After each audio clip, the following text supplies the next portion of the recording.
Thanks for staying with us. I'm Bill O'Reilly. In the Miller Time segment tonight, as you just heard, there's all kinds of trouble on some college campuses, mostly driven by radical students. But there are some radical professors as well. Take a look at this.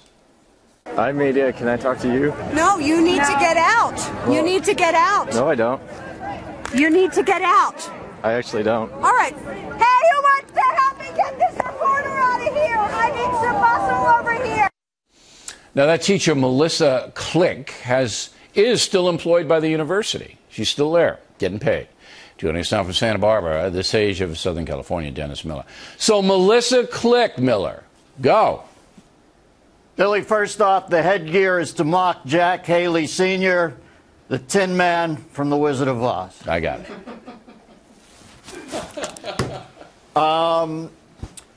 Look at that woman. That woman has somehow made it into the halls of Academy. That horrid thug. That is the face. Look at that. It's like Carrot Top with a goiter.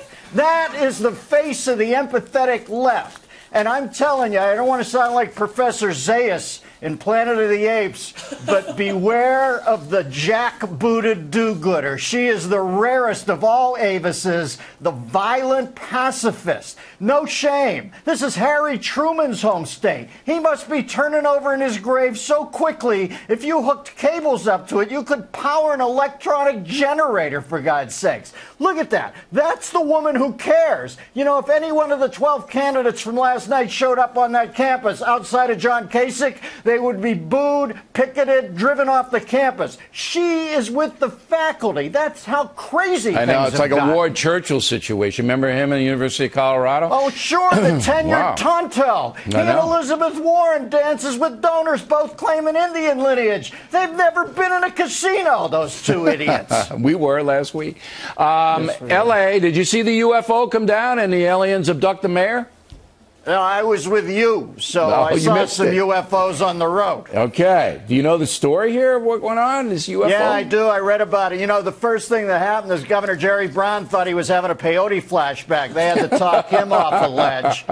But, Billy, let me tell you what they're doing here. Yeah. They're wargaming to keep people in the state when it starts to go under. Because there's around 10,000 people split this state, and the whole thing falls off into the ocean commerce-wise. Well, you know what I heard? Sure, if this had been actual space aliens, I want to assure you folks, space aliens, if you're listening or monitoring this broadcast, the moment you land here, you automatically get driver's licenses, in-state tuition, and there's a new law that we cannot send you back to your home planet. So come, it's a sanctuary solar system.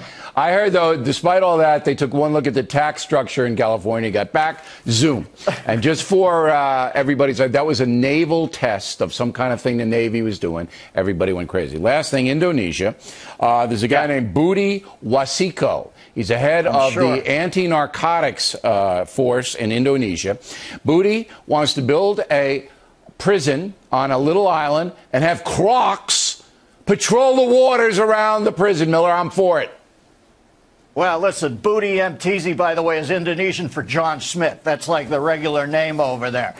Everybody knows that crocodile prison guards is wrong. It's got to be alligators with Uzis because they've got those little arms and they can control the shoot radius of the Uzi. You can't break out of a prison armed by... I don't even know what I'm saying, for God's sake. Well, that's nothing unusual. Do you know the difference between... You can bribe a crocodile, Billy, and oddly enough, they like those big Christmas cans of caramel corn. They love it. They just sit there, and you can also get them with wallets and loafers, and you would think they'd be superfluous to a crocodile. But they love to sit there with a little can. Get my segment off. I'm in trouble. All right. I don't think we're going to have that. Crocodiles, what kind of water do they live in? Salt water. Alligators, fresh water. Thank you very much, Miller. Thanks, Professor Science. You're welcome.